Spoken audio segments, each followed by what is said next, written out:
గ్రామ సభ్యులకు మెదక్ మండల్ సభ్యులకు నా ముందున్న మీ అందరికి మహిళా సోదరమణులకు నా ముందున్న మీ అందరు కూడా పేరు పేరున నా హృదయపూర్వక నమస్కారాలు, అభినందనలు, ధన్యవాదాలు.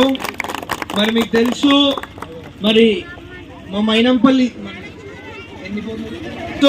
మైనంపల్లి సేవా సమితి, మా మైనంపల్లి సోషల్ సర్వీస్ ఆర్గనైజేషన్ ద్వారా మరి అనేక సేవా అభివృద్ధి కార్యక్రమాలు మా సొంత డబ్బులతో చేయడం జరిగింది. మీ ఊరికి కూడా ఒక బోర్ వేసినాకనే మరి మీ ముందుకు నేను రావడం జరిగింది. మీ ఊరికి బోర్ వేసిరా అమ్మా? అప్పుడు 2009లో మైనంపల్లి హనుమంతరావు గారు ఎమ్మెల్యే ఉన్నప్పుడు ప్లేట్లు గ్లాసులు ఇచ్చిండా? కాబట్టి ఆ రోజు 2009లో మైనంపల్లి హనుమంతరావు గారు ప్లేట్లు గ్లాసులు ఇస్తే మళ్ళా 10-15 ఏళ్ళ తర్వాత మేమే వచ్చి బోరేస్తున్నాం తప్ప మధ్యలో మనల్ని ఎవరు పట్టించుకోలే. కనీసం మన బాధ చెప్పుకోనికి కూడా ఎవరు రాలే. కాబట్టి కమిటీ హాలు, ఎల్లమ్మ గుడి, మరి అన్ని కూడా మరి అప్పుడు మైనంపల్లి హనుమంతరావు గారు మీకు చేపియడం జరిగింది. ఇప్పుడు కూడా మళ్ళా మనందరం కూడా చేతు గుర్తు, హస్తం గుర్తు మీద ఓటేసి మళ్ళా మనం ఆ పాత ఇంద్రమ్మ రాజ్యం తెచ్చుకోవాలా. మనం ఇంద్రమ్మ రాజ్యం మళ్ళా తెచ్చుకోవాలా. ఎందుకంటే ఇప్పుడు కారు గుర్తోళ్ళు, ఈ బీఆర్ఎస్ పార్టీ వాళ్ళు మనకి ఏం చేస్తలేరు, మనని పట్టించుకుంటలేరు. చాలా మొత్తం మన పైసలన్నీ దోచుకుంటారు. మన నెత్తి మీద ఒక్కొక్కళ్ళ మీద 1,00,000 అప్పు చేసి పెట్టిరు, 1,00,000 అప్పు చేసి పెట్టిరు. అదే విధంగా మరి మనకు డబుల్ బెడ్రూమ్లని మాట ఇచ్చి డబుల్ బెడ్రూమ్ ఇస్తలేరు, దళిత బంధు అని దళిత బంధు ఇస్తలేరు, బీసీ బంధు అని బీసీ బంధు ఇస్తలేరు, పెన్షన్లని పెన్షన్లు ఇస్తలేరు. అంటే వీళ్ళు ఏమి అన్ని ఉట్టి మాటలు చెప్తారు తప్ప ఏం చేస్తలేరు. కాబట్టి మీ అందరి తరఫున కొట్లాడడానికి నేను వచ్చిన, మీకోసం కొట్లాడతా. నాకు పెద్ద వయసు కూడా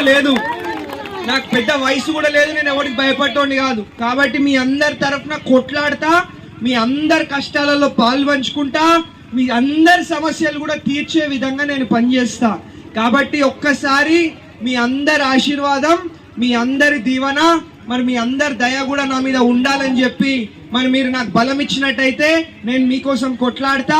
ఇల్లు లేని వాళ్ళకి ఇల్లు తెస్తాం, పెన్షన్ రాని వాళ్ళకి పెన్షన్ ఇప్పిస్తాం, దళిత బంధు రాని వాళ్ళకి దళిత బంధు ఇప్పిస్తాం, బీసీ బంధు రాని వాళ్ళకి బీసీ బంధు ఇప్పిస్తాం. ఎవరెవరికి ఏమొస్తలేవో అన్ని కూడా ఇప్పించే విధంగా నేను పనిచేస్తానని చెప్పి తెలియజేసుకుంటా ఉన్నాను. మరి మొన్ననే మీరు మాట్లాడొద్దు తల్లి, సపోర్ట్ ఉంటేనే, అందరి సాయం ఉంటేనే మనం గెలవగలుగుతాం, మీకోసం కొట్లాడగలుగుతాం. కాబట్టి మొన్ననే మన తెలంగాణ తల్లి, తెలంగాణ ఇచ్చిన తల్లి మరి సోనియా అమ్మ వచ్చి మన 6 గ్యారంటీలు ప్రకటించిపోయింది. 6 గ్యారంటీలు కూడా మళ్ళీ ఇల్లు లేని వాళ్ళకి ఇల్లులు ఇచ్చే విధంగా, ఇల్లు లేని వాళ్ళకి పైసలు ఇచ్చే విధంగా, మహిళలకి బస్సు ఫ్రీ, మళ్ళీ గ్యాస్ సిలిండర్ 500 రూపాయలకే ఇస్తున్నాం.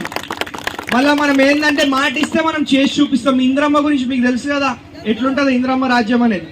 కాబట్టి మరి మొన్ననే 6 పథకాలు కూడా మహిళలకు, వృద్ధులకు, ఇల్లు లేనోళ్లకు, మళ్ళీ మన అందరికీ కూడా నిరుద్యోగులకు, మనందరికీ ఉపయోగపడే విధంగా ఉన్నాయి. కాబట్టి అదే విధంగా రాష్ట్రంలో చేతు గుర్తు కాంగ్రెస్ ప్రభుత్వం మనం తెచ్చుకొని మనందరికీ కూడా మేలయ్యే విధంగా మనం సహాయపడాల.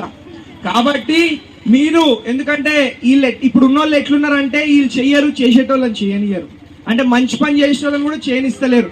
నేను బోర్ వేయాలంటే కూడా నన్ను ఎన్నెన్నో ఇబ్బందులు పెడతా ఉన్నారు. అంటే బోర్ వేస్తే పోలీసు వాళ్ళని పంపించుడు, బోర్ బండి సీజ్ చేపించుడు, ఇవన్నీ కూడా చేస్తా ఉన్నారు.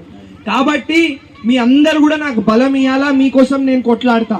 ఇప్పుడు ఓట్లు వచ్చినాయి కదా, ఇన్ని రోజులు రానోళ్ళు కూడా ఇప్పుడు వస్తారు, వచ్చి మాయమాటలు చెప్తారు. నేనేమో పాతోడిని, నాకు హక్కు ఉంది మీ మీద. ఇంతకుముందు మైనంపల్లి హనుమంతరావు చేస్తే ఇప్పుడు మేమే చేస్తున్నాం. కాబట్టి నాకు బరాబర్ హక్కు ఉంది, నేను ఏమన్నా చెప్పగలుగుతాను. నేను చెప్తే చేసి చూపిస్తాను.